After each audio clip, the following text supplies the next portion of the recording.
In-invite, tapos meron na naman. So after ng dalawang yun, babalik na sa Pinas. Sino pupunta doon kahit ikaw sasama? Hindi ko nga kakayanin kasi yung staff ng yung project manager namin, yung director, sila pupunta kasi like ako.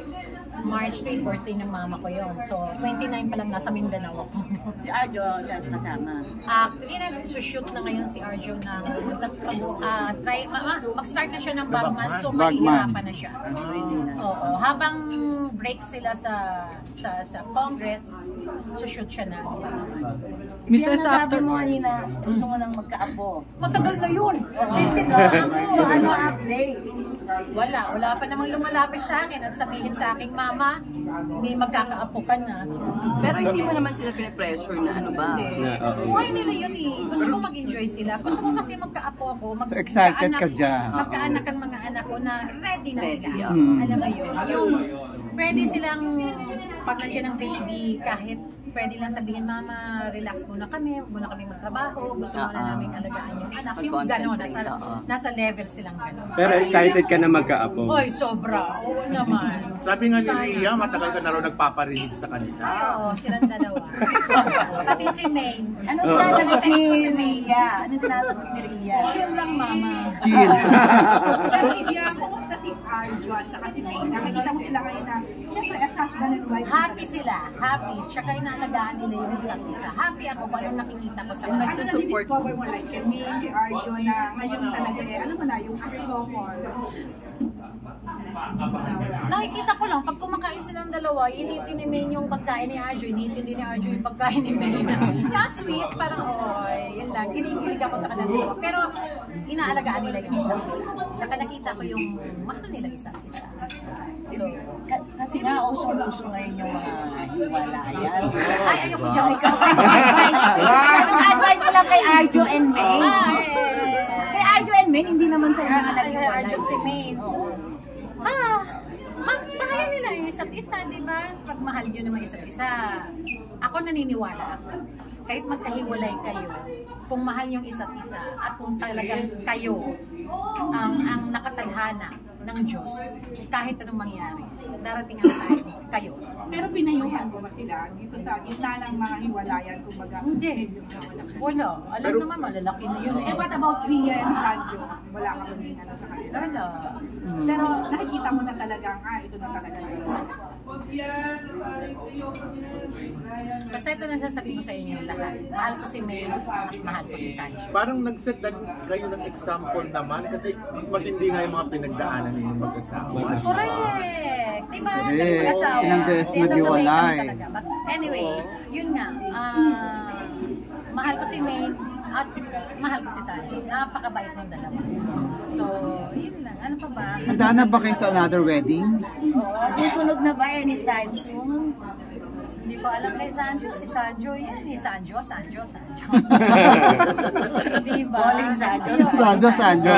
Sa kanya yun. Wala sa akin yun. And hindi ko para pangunahan si Sancho. Maghihintay ako kung anong gusto nilang dalawa. Sila yan eh. Diba?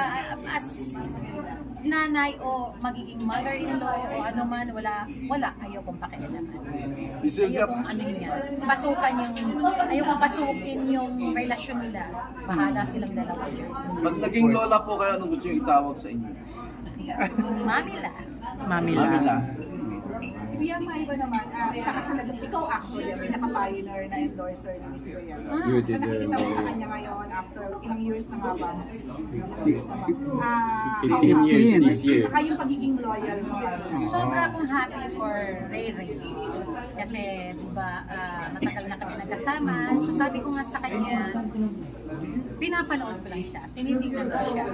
Nandun ako sa kanya. At alam naman niya yun. Kasi pag may nakikita naman ako, sinasabi ko naman sa kanya diretso. Nag-uusap naman kami ng seryoso. So, ngayon, happy ako sa kanya. Isa lang sinabi ko sa kanya, payat-payat mo na. Kailangan mo, payat ka pa dyan. Hindi na. Kasi, nagpapasexy yan. So, maganda siya. So, ganyan. Huwag na siya magpapayat. Yung sinasabi ko sa kanya kanina. Tama na yun. So, ganun yung relasyon namin. Pero, ako dapat yata magpapayat, Rere. Dapat siya nga yata endorser na multi term. Diba? Sarili niya. Naging matibay naman pagsasamahan namin. So ano naman aabangan namin sa'yo, Ibiang? Gagawa ka ba Pagbuntis ba ako. ulit? Ala! Yung bang ikaw na lang nagbuntis sa'yo? Pwede pa ba? Inunahan mo pa sila. Hindi. Abangan sa akin itong Nathan Studios. Kasi like ngayon, nakafocus talaga ako dito. May mga projects, may mga nagpipitch, marami. Na actually, may napili na kami mga 4 projects na papasukan namin. And concert, movies pa rin. may concert. Wow! Pupudyos na naman. May concert, hindi ko pa pwedeng i-announce. May concert ko. Excited? Local artist. Lokal. Pero basta excited ako dito. Hindi ko pwedeng announce. Pag in-announce ko na yun, tatawagin ko kayong lahat. Lahat. So, talagang dyan ka na muna pag-focus. Yeah. Eh, what about yung mga Gariterian movies? After senior high. Like ngayon kasi may mga schedules kami ni Lorna, ni Miss LP. So pag mag-serye ako, parang magkakaroon ng problema. Mahuhuda ko doon. Like, alis kami ng May bago mag-Cannes Festival. So nandun kami mga 15 days. Sa Cannes, pupunta kayo Cannes dyan. kami ni Miss Mamimili LP. na naman kayo movies. Gusto kasi namin matuto ni LP. Gusto namin talagang matuto. Ayaw namin basta-basta lang papasok. Kasi diba, parang like na yun, hindi pa kami perfect dito eh. Hindi pa kami ganong kadunong eh. So gusto ko namin matuto. Gusto namin mamulat talaga yung mga mata namin about show business. Tapos kukuha kami doon ng mga connections. Kasi gano'n naman doon eh. Benta, bibili ka o magbibenta ka. So gusto kong, sabi ko nga kay pundasyon tawag ko kay LT na dapat bago tayo tumodo ng gusto, matuto tayo. Yung hindi tayo mukhang, alam mo yun, walang alam. So yun yung aalis kami. Tapos, serye, meron akong gagawing movie. Pero hindi pa pwedeng i-announce. 2 yung gagawin. Doon na muna ako. Kasi kung serye, Monday, Wednesday, Friday, parang alanganin ako sa after na siguro ng Cannes. Pwedeng malaman sino mga kasama mo sa movie. Hindi pa eh. Under Bakit Nathan pundasyon yan. ang tawag mo kay LK? Siya pundasyon ng ano, di ba? Isa sa pundasyon ng ano, industriya. Kaya pundasyon. Kaya pundasyon. Kumakalit na naglalaki ng foundation. Kaya nililinis Sa aligi. Oo, mga Tolentino yun. Baka Ang dahil... tawag, hindi. Ang tawag kasi ang tawag ko sa kanya pundasyon. Sila yung pundasyon. Sila yung, hello, LTO. Baka Ay siya, may tawag din ba sa'yo? Haligi. Big pundasyon. So, lalagyan ng haligi. Ganon kami. So, maganda yung natutunan. sa pagiging producer. Pasensya. Yung haba ng pasensya. Tapos, ang dami ko natutunan na mas mahirap pala ang magiging producer kaysa pag-aartista. Kasi ang pag-aartista, bibigyan kami ng script, pupunta kami, memorize namin, emosyon, kailangan namin embrace yung character. Pagdating doon sa sinihan, doon sa set, aarte kami, sigiyak kami, ganun. After noon, pag-pack up, uwi kami, matutulog kami. Unlike ang prod, after ng shooting, kailangan pang mag-meeting. Ang dami nila, tapos sinasalit kami lahat o anong problema o kung hindi pwedeng ganito o alam mo yun, mas mahirap maging producer. After nyo may distribute yung Monster and Silent Night, ano yung natutunan niyo? Alamin lahat.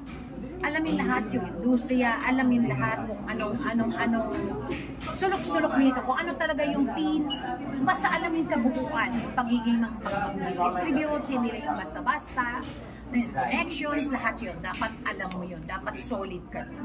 Tsaka wag pabigla-bigla. Hindi naman kami pabigla-bigla. Pinag-uisipan naman talaga namin. Pero, like, alamin, bumalik na ba yung mga tao sa theater? At anong klase? Ano yung gusto nila? Anong gusto nila? Pinapasok. Ano yung papasukin? Kasi naniniwala ako na after film festival, hindi naman basihan yung film festival na kumita ng marami, di ba? Blockbuster, na bumalik na yung mga tao. Kasi January, February, ang daming mga movies na yun. So, andun kami sa ano ba talaga ang gusto ng mga tao. So, yun yung pinag-aaralan namin. Pinupulsanan, hopefully, darating yung time na, di ba, slowly talaga babalik na kahit hindi Metro Manila Film Festival. Wala ka bang plano mag-produce ng Main and Arjun movie or Rhea and Sanjo? Merong plano pero hindi pa ngayon. At kung mangyari man yan, desisyon pareho ni Main at ni Arjun na gusto nila yun. Ayoko silang pilitin doon. Or Sanjo and Rhea. So ayoko nun. Pag sinabi yun, Pagsama-samahin at Dapat. Ay. kanya-kanya. Nakakaloka. Ang hirap, diba? Maganda rin kasi. May mga Pero light lang, hindi, di ba? Hindi, sila bahala dyan. Eh, yung kayong dalawa ni Lorna Mangyayari yun. Oh. with Maricel. Hindi ko pa alam. Basta Iba meron. pa yung Maricel. Ayoko magsalita kasi baka biglang hindi mangyari, di ba? Basta lahat yan inaasikaso. Pero this year ba lahat yan? O? Depende kung anong unang script na mga dumating na maganda at kung sinong bagay. Title Diba? po, Aligyan Pundasyon. Naligan mo na siya. Yung si Arjo, tatakbo ba na Oh, definitely.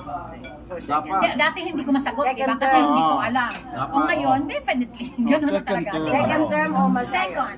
Second. Lalong lumakas si Congressman yun. Hindi, kasi kung, di ba? O yun yung congressman linawan pareho. mo. Kasi yun sabi sa'yo may lumalabas May lumalabas na. na.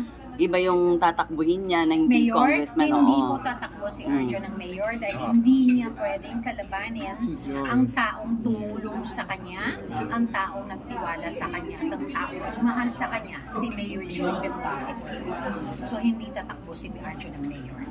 Merong mga nagsasabing dapat pag mayor, no, hindi po talaga. Hindi talaga. Respeto at pagmamahal ni Arjo kay Mayor Joy, sobra-sobra. At hello, bata pa si Arjo, anong pagmamadali? Bakit magmamadali? Hindi pa namin pang time. na-enjoy niya ba? Oo, sobra niya na-enjoy. Sobra siyang tumutulong sa mga tao. Masisipag daw sila sa Congress, sabi ni Charles. Yung mga batang Congress. Hindi po kayo naiganyo pumasok dito. Mas bagay nga sa'yo. Hindi. Pag nakikita kong nakikiano Ang ka active mo kaya, di ba? Hindi kasi di ba, kahit wala pa kami sa politics, alam niyo naman, na 9 years old si Arjo, sa Mindanao na talaga ako. Tumutulong na talaga ako doon. Hindi ko lang pinapadyaryo. Hindi lang namin pinapadyaryo. Hindi lang namin nilalabas. But 9 years old pa si Arjo noon, 7 years old si Ria, nandun na talaga kami sa Mindanao. Dinadala ko yung mga bata, tumutulong. Si Arjo at si Ria, humihingi sila ng donation sa mga atayde sa Lola, sa mga giant chuhin para dalhin dun sa Mindanao, sa Nasipit at Luzon del Norte. Ginawa nila yon. So ngayon, yung pagtulong ni Arjo dito sa District 1, innate na yun. Normal yun. Hindi yun showbiz, hindi yung pilit, hindi politika. Like yung ginagawa ko ngayon sa District 1 din, like pag nagbibigay ang beauty derm, kailan lang nagbigay ang beauty derm, tumawag, meron po kami itong sobrang mga vitamins. Okay po ba sa inyo? Tatanggapin niyo ba kung ibigay namin sa inyo? Bakit hindi tatanggapin? O di, pinamigay ko dun sa District 1. Pero parang kahit na maging nanay mo. Oo nga. Binigay ko dun sa District 1 sa mga tao. Pinabahay-bahay namin. Di ba yun na nga tawa? Mayora? Parang mayora. Ano Mayora? Sorry ha. Mas masarap mag-abroad at mas masarap mag-alaga ng apo at nakakatulong ako na nandiyan na si Kong Arjo. Alam mo yun? Sa likod lang ako ng anak ko. Yeah.